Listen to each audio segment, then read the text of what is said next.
Welcome to social post. నా పేరు doctor Nagendra Kumar. నేను మైండ్ ట్రీట్ కేకేడి సంస్థ CEO.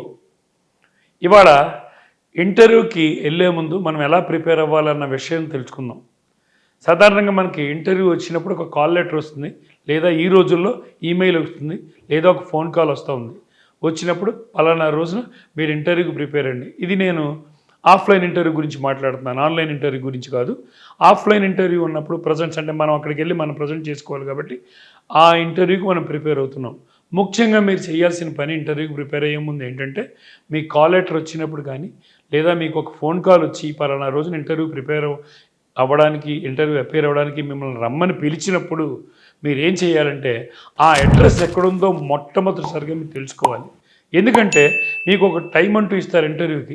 ఆ టైంకి మీరు అక్కడికి వెళ్ళాలి కాబట్టి మీరు ఏ 10 గంటలకో అక్కడికి వెళ్ళి అడ్రస్ తెలుసుకోవడానికి మీకు ఒక అరగంట 40 నిమిషాలు టైం పట్టిందనుకోండి, అక్కడ మీ టైం వేస్ట్ అవుతుంది. అలాగే మీరు కొన్ని సందర్భాల్లో టైంకి ఇంటర్వ్యూకి వెళ్ళలేకపోవచ్చు. కాబట్టి నేను ముఖ్యంగా చెప్పే విషయం ఏంటంటే, ఇంటర్వ్యూకి మనం వెళ్తున్నాము అంటే ప్రిపేర్ అవ్వాల్సిన మొట్టమొదటి విషయం, మీరు ఇంటర్వ్యూ ఎక్కడ జరుగుతుందో ఆ అడ్రస్ గురించి తెలుసుకోండి. ఆ తర్వాత నెంబర్ 2 ముఖ్యమైనది ఏంటి, మీ క్వాలిఫికేషన్, మీకున్న సర్టిఫికెట్లు, తర్వాత మీకున్నటువంటి ఏవైతే మీరు క్వాలిఫికేషన్ గురించి అప్లికేషన్లో మెన్షన్ చేశారో వాటికి ప్రాజెక్ట్ గురించి కానీ ఇంకోటి గురించి కానీ ఏవైనా ఏమి మెన్షన్ చేసినప్పటికీ కూడా వాటికి సందర్భించిన సర్టిఫికెట్లన్నీ, అంటే మీకు ప్రూఫ్లు ఉండాలి, ఎవిడెన్స్ ఉండాలి. అవన్నీ కూడా ఒక ఫైల్లో తయారు చేసి పెట్టుకోండి. అలాగే 2 CVలు కానీ 2 బయోడేటాలు కానీ సంతకం పెట్టి, అంటే సంతకం పెట్టకుండా జిరాక్సులు తీసి ఫోటోస్టాట్లు తీసి కాదు, సంతకం పెట్టిన జిరాక్సులు అదే ఫోటోస్టాట్ కాపీస్ కాకుండా ప్రింట్లు తీసుకుని సంతకం పెట్టి వాటి మీద ఆ రోజు ఏ రోజు ఇంటర్వ్యూకి వెళ్తున్నారు రోజు డేట్ వేసి ఒక 2 బయోడేటాలు మీ దగ్గర పెట్టుకోండి. CVలు కానీ బయోడేటాలు కానీ రెజ్యూమ్లు కానీ ఏదన్నా మీరు అనండి, అవి మీ దగ్గర పెట్టుకోండి. ఎందుకంటే మీరు ఇంటర్వ్యూకి వెళ్ళినప్పుడు అక్కడ ఒకళ్ళే మనం ఇంటర్వ్యూ చేయరు. మనం ఒక అప్లికేషన్ పంపించుంటాం, ఇంకో 2-3 ఉంటారు అక్కడ. Can you have your CV with me అని ఒక కాపీ మనం అడిగారు అనుకోండి, అడిగినప్పుడు మనం ఇవ్వగలిగే పొజిషన్లో ఉండాలి. అది కూడా జిరాక్స్లు తీసినవి, ఫోటో కాపీలు తీసినవి ఇస్తే అంత ఇంప్రెసివ్గా ఉండదు. కాబట్టి మనం ప్రింట్ తీసినటువంటి వాళ్ళకి ఏదైతే అప్లై చేసామో అదే CVని మనం అక్కడ ప్రజెంట్ చేయాలి. అది సిగ్నేచర్తో ప్రజెంట్ చేయాలి. ఆ రోజు డేటేస్ ప్రజెంట్, అది కూడా మీరు రెడీ చేసుకోండి. ఆ తర్వాత ఇవన్నీ కూడా ఒక ఆర్డర్లో తయారు చేసుకోండి. అంటే ఫస్ట్ మీరు 10th క్లాస్ పాస్ అయ్యారు, ఆ తర్వాత ఇంటర్మీడియట్, ఆ తర్వాత డిగ్రీ తర్వాత పోస్ట్ గ్రాడ్యుయేషన్, అలా మీ చదువు ఏదైతే ఒకదాని తర్వాత ఒకటి చదివారో అవన్నీ ఒక ఆర్డర్లో ఉంచుకోండి. ఆ తర్వాత మీరు సర్టిఫికేషన్స్ ఏదైనా చేసినట్టయితే ఆ సర్టిఫికేషన్స్ పెట్టుకోండి. అంటే ఇవన్నీ కూడా ఒక ఆర్డర్లో పెట్టుకున్నట్టయితే అక్కడ మిమ్మల్ని ఇంటర్వ్యూలో ఆయన పలానా సర్టిఫికేట్ చూపించు అన్నప్పుడు మీరు అక్కడ ఫైళ్ళు అన్నీ తిరగేసి ఎక్కడ పెట్టారో తెలియక వాటిని పేజీలు తిప్పితే అంత మంచి ఇంప్రెషన్ అనేది క్రియేట్ అవ్వదు. కాబట్టి ఆయన అడగగానే సడన్గా మనం ఆ సర్టిఫికేషన్ తీసి చూపించగలగాలి.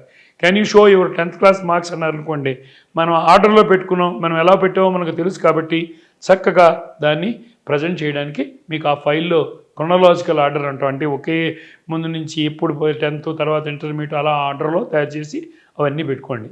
నెక్స్ట్ ఇంకొక విషయం, ముఖ్యమైన విషయం ఏంటంటే, ఒక రాసే పెన్ను ఏది పడితే అది తీసుకొచ్చి లోపల జేబులో పెట్టేసుకుని రావడం కాదు. ఒక రాసే పెన్ను, అంటే అది రాస్తుందో లేదో చెక్ చేసుకోండి. ఆ రాసే పెన్ను ఒకటి మీ జేబులో పెట్టుకోండి. ఇంక్ పెన్నులు మాత్రం మీరు పెట్టుకోకండి. ఎందుకంటే ఇంక్ పెన్ను పెట్టుకున్నప్పుడు ఒక్కొక్కసారి అవి ఇంక్ కక్కే అవకాశం ఉంటుంది. కాబట్టి ఆ చొక్కా అంతా కూడా పాడైపోతుంది. అలా కాకుండా ఒక మంచిగా రాసే బాల్ పెన్ను, చక్కగా రాసే బాల్ పెన్ను, డీసెంట్గా ఉన్న బాల్ పెన్ను మీ జేబులో పెట్టుకొని అది రాసే విధంగా చూసుకోండి. అది రాయాలి. ఎందుకని, కొన్ని సందర్భాల్లో ఇంటర్వ్యూలో పలానా గ్రాఫ్ గీసి పెట్టగలవా, పలానా బొమ్మ వేసి చూపించగలవా అని అడిగినప్పుడు మీరు అక్కడికి వెళ్ళి పెన్ను తీసి దాన్ని 2-3 సార్లు ఇదిలించి అది రాయకపోతే ఊది ఇలాంటి పనులు చేయకూడదు. ఎందుకంటే ఆ పెన్ను రాస్తే అదొక ఇంప్రెషన్ క్రియేట్ చేస్తుంది. చక్కగా మీరు వెంటనే అలాగే 2-3 ఖాళీ బ్లాంక్ పేపర్లు, వైట్ పేపర్స్ని కూడా మీ ఫైల్లో పెట్టుకోండి. 2-3 ఎక్స్ట్రా CVలు బయోడేటాలు ఆల్రెడీ చెప్పాను, ఇవన్నీ పెట్టుకుని ఆ ఫైల్ని జాగ్రత్తగా క్లోజ్ అయిన ఫైల్ని పెట్టుకుని అక్కడికి వెళ్ళిన తర్వాత అలాగే ఇంకొక ముఖ్యమైన విషయం ఏంటంటే, మీరు ఇంటర్వ్యూకి బయలుదేరే ముందు, అంటే 10:30కి ఇంటర్వ్యూ అన్నారు, మీ ఇంటి దగ్గర నుంచి అక్కడికి వెళ్ళడానికి మీకు 20 నిమిషాలే పడుతుంది. అంటే మీరు 10 నుంచి 10:20కి అక్కడ చేరుకోగలరు. అయినప్పటికీ కూడా మీరు 10:30కి ఇంటర్వ్యూ అయితే మీరు 9:30కి ఇంట్లోంచి బయలుదేరండి. అలా బయలుదేరితే మీరు ఒకవేళ ట్రాఫిక్ ఉన్నా లేదా ఎటువంటి ఇబ్బందులు ఎదురైనా ఒక పావుగంట 20 నిమిషాల ముందు ఇంటర్వ్యూ జరిగే హాల్కి చేరుకుంటారు. అక్కడ ప్రెషర్ కానీ టెన్షన్ కానీ పడినట్టు ఉండదు. సరైన సమయంలో వెళ్ళారు కాబట్టి ఒక 5 నిమిషాలు 10 నిమిషాలు మీకు మీరుగా రిలాక్స్ అయ్యి విశ్రాంతి తీసుకుని ఆ ఇంటర్వ్యూకి అపీర్ అవ్వడానికి రెడీగా ఉంటారు. సో ముఖ్యంగా ఇంటర్వ్యూకి వెళ్ళే ముందు ఫాలో అవ్వాల్సిన విషయాలు ఇప్పుడు చెప్పినటువంటి 3, 4, 5 ముఖ్యమైన విషయాలు మీరు గుర్తుంచుకున్నట్టయితే మన ఇంటర్వ్యూకి ఎటువంటి ఇబ్బంది లేకుండా అపీర్ అవ్వడానికి అవకాశం ఉంటుంది.